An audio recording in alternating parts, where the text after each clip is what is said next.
Hello students, তোমাদের সবাইকে আমাদের চ্যানেলে ওয়েলকাম জানাই। আজকে তোমাদের ক্লাস 8 এর পরিবেশ বিজ্ঞান বই থেকে আমরা যে চ্যাপ্টারটা পড়ছিলাম 1.2 স্পর্শ ছাড়া ক্রিয়াশীল বল, এটা আমরা সেকেন্ড ক্লাস প্রোভাইড করতে চলেছি।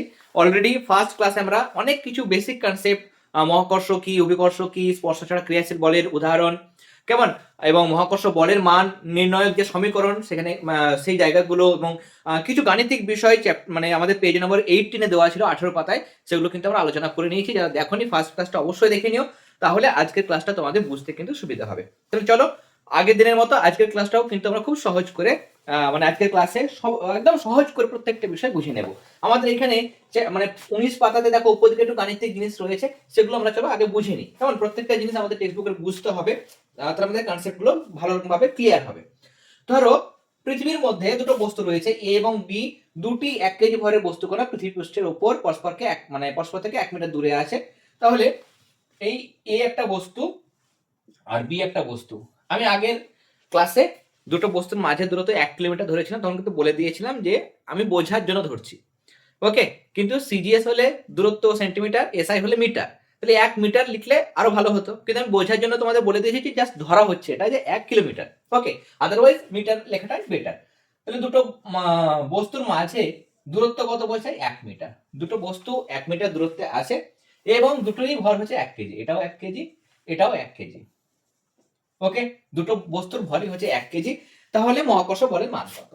তাহলে এখানে মহাকর্ষ বলের মান কত হবে? এখানে প্রথম কেসে F1 মানে হচ্ছে তোমরা জানো G into M1 M2 by d square, এটা সূত্র, তাই না? G এর মান কত? G এর মান তোমরা পড়েছিলে 6.67 ইনটু 10 টু দি পাওয়ার -11। যদি -11 না লেখো, 10 এর মাথায় -11 এটা যদি না লেখো, এটাকে এরকম ভাবে লিখতে পারো, যেটা বইয়ে দেওয়া হয়েছে 10 টু দি পাওয়ার 11, আর উপরে লিখলে -11 হবে। ওকে, আর ভর কত? ভর হচ্ছে দুটোরই 1 করে, এরও 1 কেজি, এরও 1 কেজি, তাহলে M1 1 কেজি, M2 1 কেজি। মাঝে দূরত্ব কত? 1 মিটার, তাহলে এটা 1। ওকে, এবং এটা গুণ করলে কত হবে? 6.67, নিচে 10 টু দি পাওয়ার 11, এত কি হবে মান? নিউটন, বলের একক নিউটন। তাহলে 11 ঘাত দশমিক বাম দিকে যাবে, 10 11টা শূন্য, মানে 10 টু দি পাওয়ার 11 মানে কি একের পরে 11টা শূন্য হয়, তাহলে 11টা শূন্য দিয়ে ভাগ হবে। কেমন? তাহলে এখানে আবার দশমিক ছিল, এখানে দশমিক ছিল, তাহলে 11 ঘর আগে যাবে, তাহলে একটা ঘর হলো, এখান থেকে এটা গেল, এক ঘর গেল, তাহলে এখানে আর আমার কটা শূন্য বসবে? 10টা শূন্য বসবে, 10টা কিন্তু শূন্য বসাতে হবে। তাহলে 1 2 3 4 5 6 7 8 9 10, 10টা আমার শূন্য বসাতে হবে, নিয়ে দশমিকটা এখানে বসবে। দেখো এখানে বইয়ে 1 2 3 4 5 6 7 8 9 10, 10টা কিন্তু দিয়েছে। যারা এরকম ভাবে লিখতে চাইছো না, এরকম ভাবে লিখতে পারো, তোমাদের বোঝানোর জন্য বইয়ে যাতে সহজে জিনিসটা তুলনা করতে পারো, তার জন্য এরকম ভাবে দিয়েছে। তাহলে 1 কেজি ভরের দুটি বস্তু পৃথিবী পৃষ্ঠে যদি থাকে, একটা বস্তু হচ্ছে এ, একটা বি, আর যদি 1 মিটার দূরে থাকে বস্তু দুটো, তাহলে তাদের মাঝে যে মহাকর্ষ বল কাজ করবে সেটা এইটা বা এটা 0.10টা শূন্য, তারপরে 667 নিউটন, এত। এবার বলছে যে বস্তু কণা দুটির মধ্যে 6.67 নিউটনে 10,000 কোটি ভাগের 1 ভাগ মহাকর্ষ বল কাজ করবে। এবার আমরা ধরবো যেটা 2 নম্বর কেসে। 2 নম্বর কেসে বলছে যে পৃথিবী পৃষ্ঠে থাকা 1 কেজি ভরের বিন্দু বস্তুকে পৃথিবী কত বল দিয়ে আকর্ষণ করবে তা দেখো। ওকে, পৃথিবী পৃষ্ঠের মধ্যে থাকা আমাদের কি 1 কেজি ভরের একটা বস্তুকে পৃথিবী কত বল দিয়ে টানবে। এখানে 2 নম্বর কেসে, ছবিটা আমি আঁকছি না, ছবিটা বইয়ে দেওয়া হয়েছে। 2 নম্বর কেসে একই রকম ভাবে Gm1 into M2 by d square, এটা সূত্র। ওকে, এবার জি এর মান কত? একই, জি এর মান তো একই থাকে, মহাকর্ষ বলের মান পৃথিবীর সব জায়গায়, বিশ্ব ব্রহ্মাণ্ডের যে কোনো জায়গায় একই থাকে। তার জন্য আমরা ফার্স্ট ক্লাসে বলেছিলাম যে জি কে সর্বজনীন মহাকর্ষ ধ্রুবক বলে, যেহেতু বিশ্ব ব্রহ্মাণ্ডের সব জায়গাতেই জি এর মান এটাই হয়, 6.67, নিচে 10 টু দি পাওয়ার 11, এত newton metre square per kg square. Okay, তাহলে এটা বসালাম। এবার এখানে দুটো বস্তু ছিল পৃথিবী পৃষ্ঠের মধ্যে, একটা এ একটা বি। এবার এখন কি হচ্ছে? এখন হচ্ছে একটা পৃথিবী আর একটা অন্য বস্তু। তাহলে পৃথিবীর ভর বসাতে হবে, পৃথিবীর ভর বলে দিয়েছে, একটা বস্তু হচ্ছে পৃথিবী, তো পৃথিবীর ভর কত এখানে বলেছে, দেখো পৃথিবীর ভর বলে দিয়েছে। আচ্ছা, আগে বস্তুটার ভর লিখি, 1 কেজি একটা বস্তু ভর নিয়েছে, আর একটা হচ্ছে পৃথিবী, তো পৃথিবীর ভর কত? 5.96 ইনটু 10 টু দি পাওয়ার 24, এত কেজি। বোঝা গেল? দুটো বস্তু এইখানে ছিল, একটা 1 কেজি আর একটা 1 কেজি, তাদের মধ্যে মহাকর্ষ বল বার করছিলাম, তাহলে এখানেও 1 এখানেও 1, মাঝে দূরত্ব 1 মিটার, তার জন্য 1 দিয়ে ভাগ করছিলাম। এখানে দুটো বস্তু হচ্ছে পৃথিবী অন্য একটা 1 কেজি ভরের বস্তুকে টানছে, তাহলে এখানে একটা বস্তু হচ্ছে 1 কেজি ভরের একটা বস্তু আর একটা পৃথিবী, তাহলে 1 কেজি ভরের জন্য একটা বস্তুর 1 কেজি বসলো, আর পৃথিবীর ভর 5.96 ইন্টু 10⁻²৪ মানে একের পরে 24 খানা শূন্য, এত দিয়ে গুণ, এটা হচ্ছে পৃথিবীর ভর। তো বসালাম। এবার এখানে এই দূরত্ব কত, পৃথিবীর পৃষ্ঠের মধ্যে যদি থাকে, পৃথিবীর পৃষ্ঠের মধ্যে যদি থাকে, পৃথিবীর কেন্দ্র থেকে এই যে দূরত্ব, সেই দূরত্ব কত, সেই দূরত্ব এখানে বলে দিয়েছে 6370 কিলোমিটার। পৃথিবীর ব্যাসার্ধ 6370 কিলোমিটার। তাহলে এত দূরত্বে আছে, এত দূরত্ব। কিলোমিটার থেকে মিটার করব, কিলোমিটার থেকে মিটার করতে গেলে কি করতে হয় বলতো, হাজার দিয়ে গুণ করতে হয়। কিলোমিটার পরে হেক্টোমিটার, ডেকামিটার, মিটার, হাজার দিয়ে গুণ। হাজার দিয়ে গুণ মানে আমি এটাকে এরকম ভাবে লিখতে পারি 10⁻³ মানে একের পর 3টে শূন্য, এরকম ভাবে লেখা যায়, এত মিটার। এটা হচ্ছে দূরত্ব। তাহলে ডি এর মান কত, ডি এর মান হচ্ছে এটা হচ্ছে ডি এর মান। আমরা জানলাম যে পৃথিবীর ব্যাসার্ধ হচ্ছে এত কিলোমিটার, সেটাকে মিটারে করলে এটা হচ্ছে। তাহলে নিচে কত বসবে, 6370 ইন্টু 10⁻³ মিটারে আনতে হবে। এসআই একক দূরত্বের হচ্ছে মিটার, তাহলে এত স্কোয়ার, ডি স্কোয়ার ছিল, এত নিউটন। এটাকে হিসাব করে ওরা বার করছে, যেটা ক্যালকুলেশন করে গুণ ভাগ করে দেখছে যে এটা হচ্ছে তোমার 9.797 এত নিউটন। ওকে, এবার তুমি তুলনা করো, এটা 9.797 নিউটন, আর দুটো 1 কেজি ভরের বস্তুর মধ্যে যে মহাকর্ষ বল, সেটা দেখো একও নয়, একের আবার এখানে প্রায় 10,000 কোটি ভাগের 1 ভাগ। কতগুলো শূন্য আছে এখানে, সামনে 10টা শূন্য আছে, তারপর 6 7 একও নয়, অনেক কম। তাহলে এই F1 এর মানটা প্রচুর কম আর F2 এর মানটা অনেক বেশি সেই হিসাবে।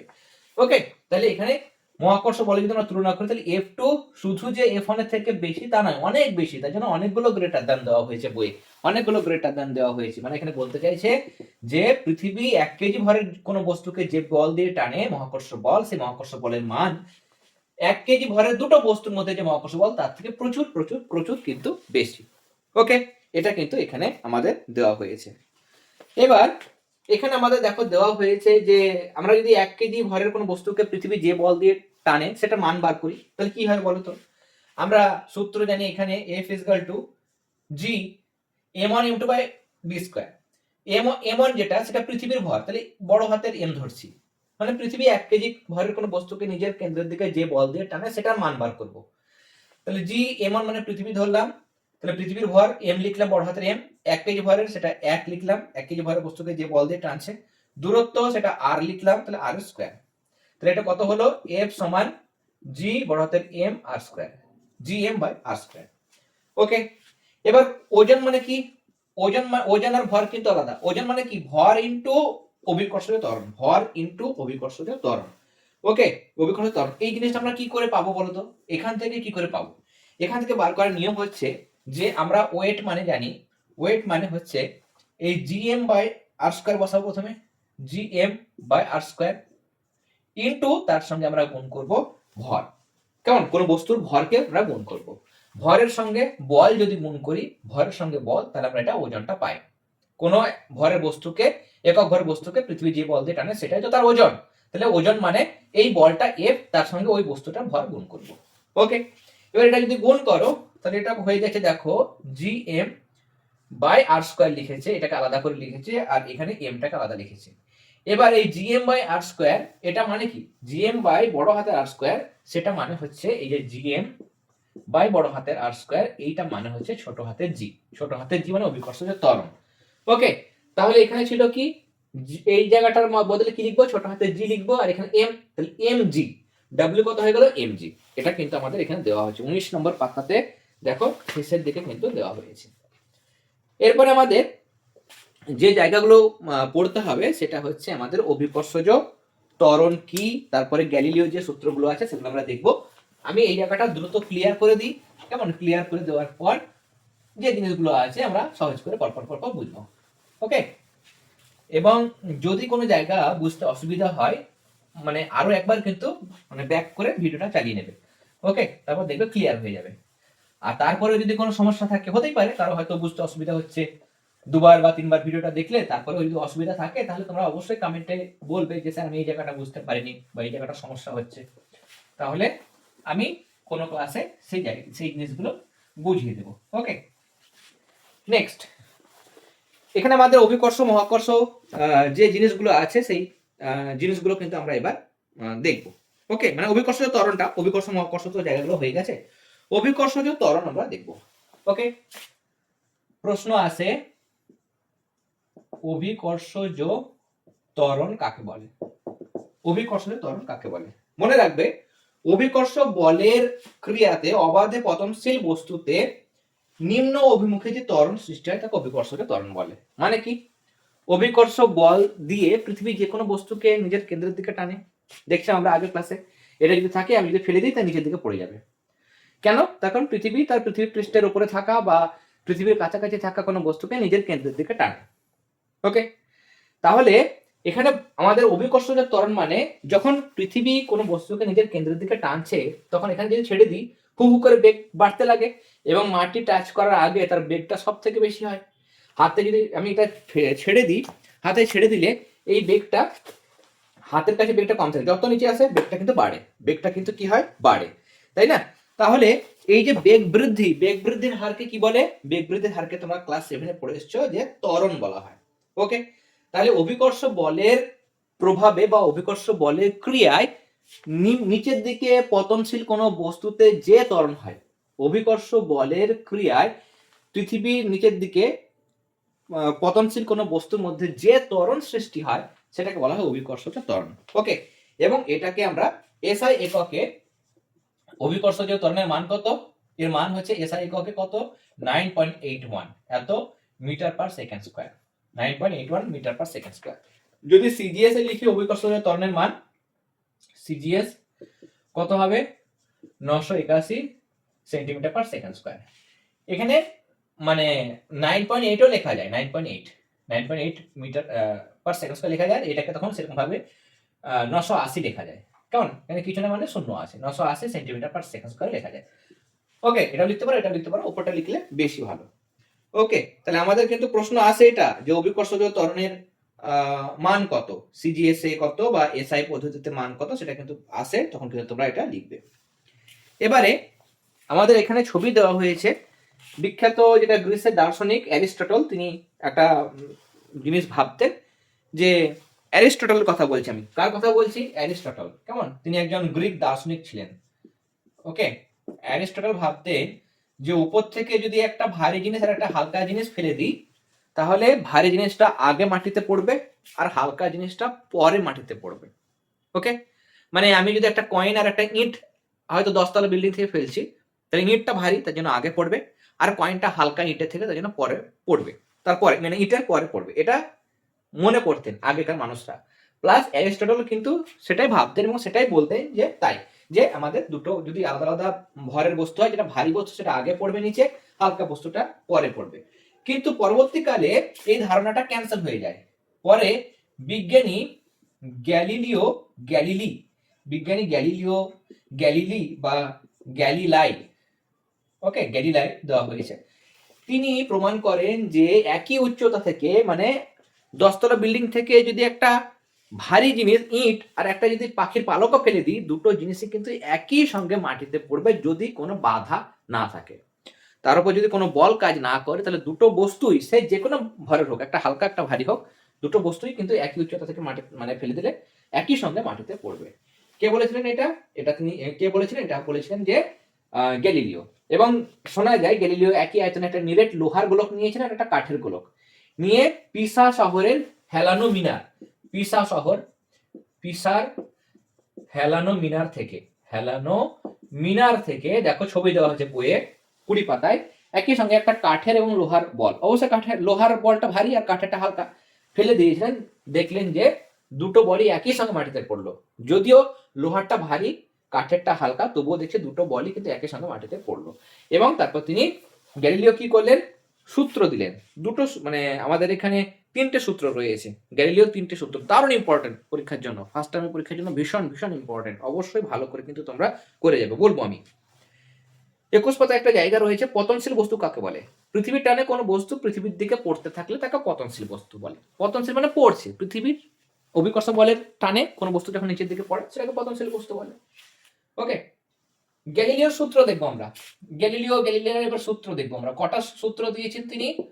অবাধে পতনশীল বস্তুর ক্ষেত্রে, অবাধে পতনশীল, অবাধে মানে কি স্যার? অবাধে মানে কোনো বাধা নেই, কেউ বাধা দিচ্ছে না তাকে পড়তে, অটোমেটিক পড়ছে, বাতাস বা কোনো কিছু তাকে বাধা দেবে না, কেমন? পড়ার সময়। অবাধে পতনশীল বস্তুর সূত্র, বস্তুর সূত্র কে দিয়েছিলেন? গ্যালিলিও গ্যালিলাই। কটা সূত্র দিয়েছিলেন? 3টি। ফার্স্ট সূত্র বলছে যে একই উচ্চতা এবং স্থির অবস্থা থেকে অবাধে পতনশীল সব বস্তু সমান দ্রুততায় নিচে নামে। ভালো করে শোনো, প্রথম সূত্রতে বলছে যে একই উচ্চতাতে, কেমন?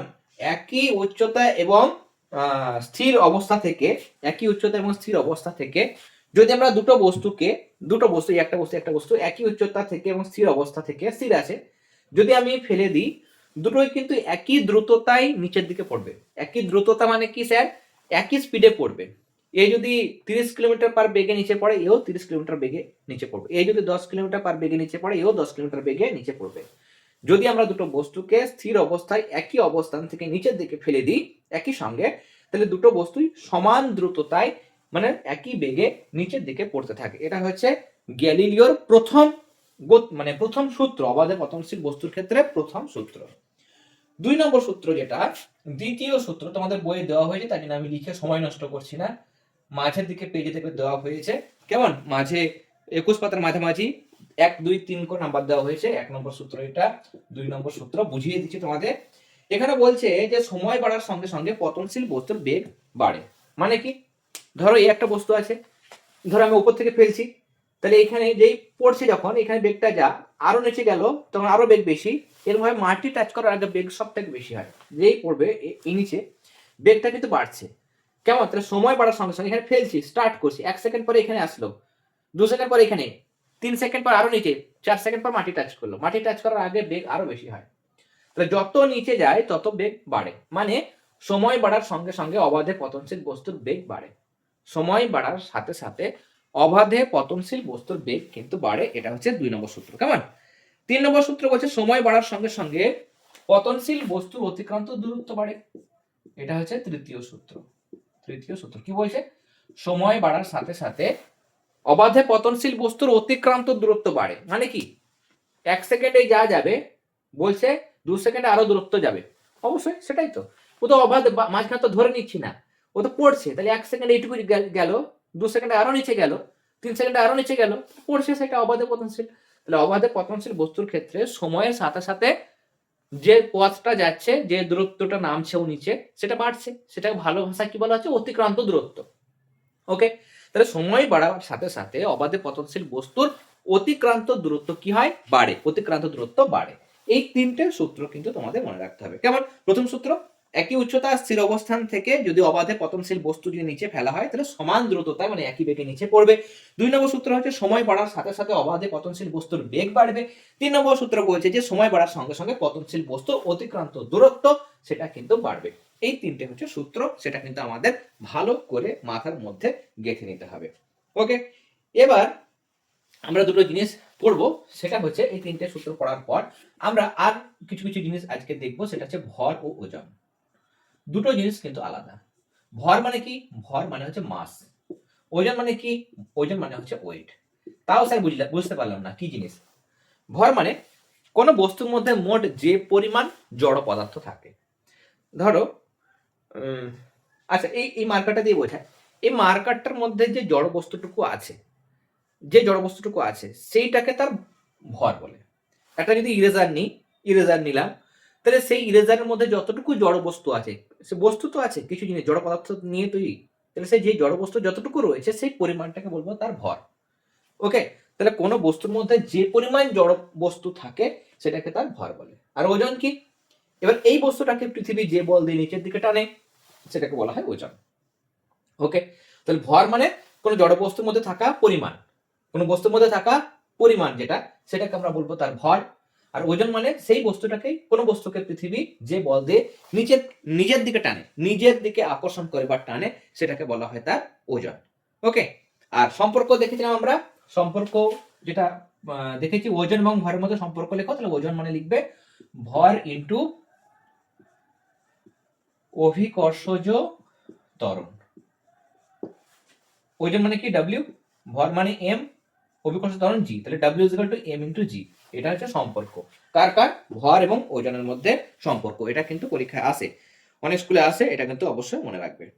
ওকে, এবার প্রশ্ন হচ্ছে যে পৃথিবীর কোনো জায়গায় বস্তুর ওজন, এই ওজন কি কখনো শূন্য হতে পারে? এই ওজন, ওজন কি, ওজন শূন্য, ওজন শূন্য হতে পারে কি? ওজন শূন্য হতে পারে কি, হ্যাঁ কি না? দেখো, কোন এই যে বস্তুটা, এই বস্তুর মধ্যে কিছু জড় পদার্থ আছে, যেটাকে আমরা কি বলি, ভর বলি। একটা বস্তুর মধ্যে যে পরিমাণ জড় পদার্থ থাকে সেটাকে তার ভর বলে। তো যত ছোটই বস্তু নিই না কেন, একদম টুকরো নিলাম, তার মধ্যে কিছু জড় পদার্থ থাকবে, তার মানে ভর থাকবেই। প্রত্যেক বস্তুর ভর কিন্তু থাকবেই থাকবে। যে কোনো জায়গায়, এটাকে আমি চাঁদে নিয়ে যাব, পৃথিবীর কেন্দ্রে নিয়ে যাব, যেখানেই নিয়ে যাই না কেন, এ তো কিছু জড় পদার্থ নিয়ে তৈরি, জড় বস্তু নিয়ে তৈরি বা জড় পদার্থ নিয়ে তৈরি, মানে সেটা তো থাকবে, সেটা তো ভ্যানিশ হয়ে যাবে না। তাহলে ভর কিন্তু কখনোই শূন্য হয় না, ভর কিন্তু সবসময় থাকে। ভর হচ্ছে বস্তুর নিজস্ব ধর্ম। ভর হচ্ছে বস্তুর কি ধর্ম? নিজস্ব বা স্বকীয় ধর্ম। স্বকীয় ধর্ম। ভর কখনো বস্তুর শূন্য হতে পারে না। ভর মানে বস্তুর মধ্যে কতটা জড় পদার্থ আছে তার পরিমাণকে বোঝায়। এই ভর পৃথিবীর যে কোনো জায়গায় বা বিশ্ব ব্রহ্মাণ্ডের যে কোনো জায়গায় যদি কোনো বস্তুকে নিয়ে যায়, তার ভর কখনোই কিন্তু শূন্য হয় না। এখন প্রশ্ন, ওজন কি শূন্য হতে পারে? ওজন কিন্তু শূন্য হতে পারে। কখন? দেখো, ওজন মানে আমরা কি দেখলাম, ডাব্লিউ মানে হচ্ছে এম ইন্টু জি। এই এম মানে তো বস্তুর ভর, সেটা তো কখনো শূন্য হতে পারে না। কিন্তু জি এর মান শূন্য হতে পারে, অভিকর্ষজ ত্বরণের মান শূন্য হতে পারে। যদি কোনো ক্ষেত্রে দেখা গেল যে এম তো আছে, যতই ছোট বস্তু নিয়ে এম থাকবেই, কেমন 1 মিলিগ্রাম, তার থেকেও ছোট নাও তুমি, তবুও এম আছে। কিন্তু ছোট নাও বড় নাও যাই নাও, যদি জি এর মানটা যদি শূন্য হয়ে যায় কোনো সময়, তাহলে শূন্য দিয়ে কোনো জিনিস গুণ করলে কি হয়? শূন্যই হয়। তখন দেখো ডাব্লিউ মানে কত হয়ে গেল, ডাব্লিউ কিন্তু মানে ওয়েট হয়ে গেল শূন্য। এখন প্রশ্ন, জি এর মান কোথায় শূন্য হয়? পৃথিবীর কেন্দ্রে। আমরা পৃথিবীর পৃষ্ঠে থাকি, পৃথিবীর, আমরা কোথায় থাকি? এই পৃথিবী যদি হয়, এই পৃথিবীর আমরা এই পৃষ্ঠে বাইরে থাকি, আমরা বাইরে বসবাস করি, পৃথিবীর ভেতরে না। আর এটা হচ্ছে পৃথিবীর কেন্দ্র। তাহলে পৃথিবীর কেন্দ্রে এই জি এর মান কি হয়? জি এর মান শূন্য। তাহলে কোনো বস্তুকে যদি পৃথিবীর কেন্দ্রে নিয়ে যাওয়া হয়, কোনো বস্তুকে যদি এরভাবে নিয়ে যাচ্ছি যে পৃথিবীর কেন্দ্রে নিয়ে যাওয়া হয়, এই কেন্দ্রে জি এর মান কত? শূন্য।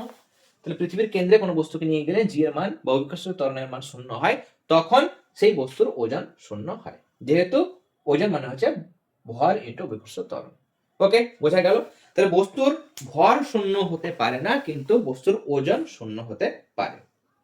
ওকে, যদি একটা প্রশ্ন করে যে তোমার ওজন কলকাতা না দার্জিলিং, কোন জায়গায় তোমার ওজন বেশি হবে? ওকে, কোথায় তোমার ওজন বেশি হবে? কোথায় তোমার ওজন বেশি হবে? ভর কিন্তু না, ভর বলে তো তুমি সব জায়গাতে ভর একই থাকবে। ভর তো আর পাল্টায় না, কোনো বস্তুর ভর কখনো পাল্টায় না। ওজনের কথা বলছে। ওকে, কলকাতা ধরো যদি এরকম হয়, কলকাতা এরকম ভাবে রয়েছে, উঁচু নিচু রয়েছে, এটা কলকাতা। কেমন? এটা কলকাতা, এটা কলকাতা কে লিখলাম। এবং দার্জিলিংটা হচ্ছে হিল স্টেশন, উঁচু জায়গা। তাহলে উঁচু জায়গা মানে এইরকম ভাবে উঁচু জায়গা রয়েছে। ওকে, উঁচু জায়গা রয়েছে, এটা হচ্ছে দার্জিলিং। ওকে, এটা কলকাতা, এটা দার্জিলিং। এবার এই পৃথিবী পৃষ্ঠে অভিকর্ষ ত্বরণের মানে জি এর মান সব থেকে বেশি হয়। যদি উপরে যায়, পৃথিবী পৃষ্ঠ থেকে উপরে যায়, তখন জি এর মানটা কি হয়? জি এর মানটা কমে। আবার কেন্দ্রে যাব, তবুও জি এর মান কমে, নিয়ে কেন্দ্রে শূন্য হয়। তাহলে জি এর মান, অভিকর্ষ ত্বরণের মান কোথায় সব থেকে বেশি হয়? না তো পৃথিবী পৃষ্ঠে। পৃথিবীর বাইরে পৃথিবী পৃষ্ঠে জি এর মান সব থেকে বেশি হয়। পৃথিবীর কেন্দ্রে নিয়ে গেলে জি এর মান কমে, আবার পৃথিবী পৃষ্ঠ থেকে উপরে গেলেও জি এর মান কমে। ওকে, তো জি এর মান উপরে গেলে কমে। কলকাতা নিচে শহর, তাহলে জি এর মান যা হবে। দার্জিলিংটা উঁচুতে রয়েছে, দার্জিলিং উঁচু জায়গায় রয়েছে, তাহলে জি এর মানটা কি? জি এর মানটা কিন্তু কম। তাহলে দার্জিলিং এ যেহেতু জি এর মান কম, তাহলে তোমার ভর হয়তো, তোমার ভর ধরো 40 কিলো। জি এর মান আমি ধরলাম এখানে বোঝার জন্য 9.8 ধরলাম না, 10 ধরলাম। তাহলে তোমার ওজন কলকাতাতে কত হলো? কলকাতাতে হলো তোমার 400। দার্জিলিং এ যাচ্ছ, দার্জিলিং এ তোমার ভর 40 আছে, কিন্তু জি এর মান কমে 8 হয়ে গেছে, যেহেতু উঁচু জায়গায় গেলে জি এর মান কমে যায়। তাহলে এখন কত হলো? 4×8 = 32, তাহলে 320। তাহলে তোমার ওজনটা কোথায় কম হয়ে গেল? দার্জিলিং এ কিন্তু তোমার ওজনটা কমে গেল। বোঝা গেল? তাহলে উঁচু কোনো জায়গাতে যদি আমরা যাই, উঁচু জায়গাতে যেহেতু পৃথিবী পৃষ্ঠ থেকে যত উপরে যাওয়া হয় জি এর মান কমে, তার জন্য কি হচ্ছে, পৃথিবী থেকে উপরে গেলে বা উঁচু জায়গায় নিয়ে গেলে সেখানে কিন্তু জি এর মানটা কমে। বোঝা গেল? ওকে, তাহলে আজকে আমরা এতটা পর্যন্ত আলোচনা করলাম। এরপর আরো অনেক বেশ কিছু কনসেপ্ট রয়েছে। এই চ্যাপ্টারটা ছোট হতে পারে, কিন্তু এর মধ্যে অনেক জিনিস রয়েছে, অনেক তথ্য রয়েছে।